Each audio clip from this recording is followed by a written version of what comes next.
We are Tax Tax Monkeys! Monkeys! Hello, TechSmates. I'm Patrick, a third-year finance accounting student at the University of Surabaya, Indonesia. Recently, I'm actively involved as a lecture assistant and being a member of Student Council in Faculty Business and Economics. Joining Deloitte Tax Challenge giving me a huge opportunity to elevate my knowledge, especially in tax accounting. Hello, mates. I'm Jennifer, a third-year tax accounting student at Surabaya University.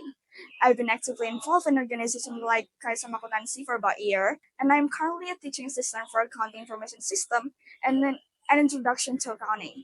And I truly hope that the Deloitte Tax Challenge can help us get the chance to deepen our knowledge and skill in tax. Hello, taxmates. I'm Michael, and I'm currently a third-year accounting student at the University of Surabaya, focusing on finance accounting. To stay engaged and build my experience, I am currently joining a team of teaching assistant, teaching management accounting and intermediate accounting. By participating in the Deloitte Tax Challenge, I'm excited to expand my knowledge and dive deeper in the world of taxation.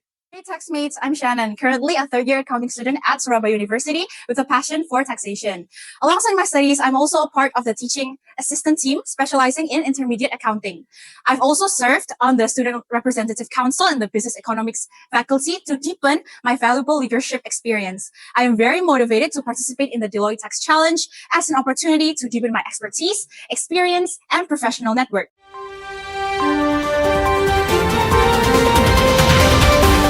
Zero emissions. It sounds like a game changer for Nusantara, Indonesia's new capital.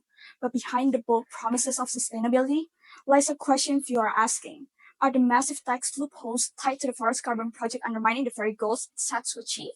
Today, we reveal how tax incentives and carbon credits could be turning this ambitious plan into a complex financial maneuver. Is it truly about reducing emissions, or is it more about exploiting financial benefits? Let's dig into the project details that no one's talking about. Nusantara's Forest Carbon Project is closely linked to Indonesia's target of achieving zero emission by the year 2045. Through the project, vast forests act as a carbon absorbers, offsetting the emissions of the growing city. This is done using carbon credits, which companies can purchase to balance out their own carbon footprint. It's all a part of a broader strategy laid out in Government Rule Number 17, 2022, where Government Regulation Chapter 43 establishes the framework for special taxation around carbon credits and environmental projects. According to these regulations, companies that invest in carbon offset projects like Nusantara's Forest can benefit from substantial tax deduction. But this regulation is more than just an isolated incentive. Government Rules Chapter 43 connects to the other articles in the same framework, including Chapter 44 and Chapter 46, which provide additional guidelines on the specific financial contributions and obligations tied to environmental projects in IKN. Here's where it gets tricky. Government Rules Chapter 44 reinforces the idea that contributions to carbon offset projects are rewarded through generous tax benefits, while Chapter 46 further regulates the extent of these incentives, setting up a framework where tax reductions are tied to investments in sustainable infrastructure. Nusantara Smart City initiatives, specifically outlined in the Nusantara Smart Building Guidelines, integrate these projects into the broader vision of efficiency through technology. Automated systems, real-time monitoring, and environmental control are all designed to reduce emissions. But while the infrastructure looks impressive, the financial gains for companies participating in these projects are equally significant. Government Rules Chapter 43 ensures that tax deductions are readily available, but it also opens the door to potential exploitation.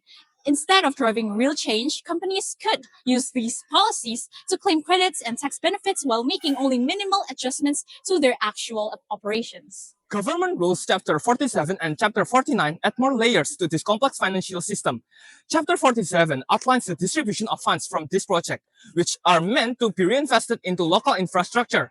However, the oversight remains a concern. While the regulations encourage transparency, there's still room for companies to benefit from the system without truly reducing their emissions.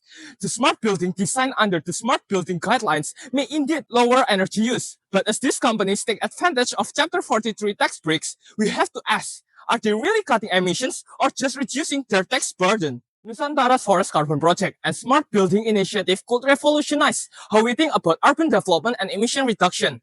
But the reliance on tax incentive that outlined on the Government Rules Chapter 43 and Chapter 44 and beyond poses serious questions. The potential for financial exploitation is real, and without tighter oversight, the promise of zero emissions could be overshadowed by a profit-driven motive. Achieving zero emission isn't just about tending forests or installing smart meters.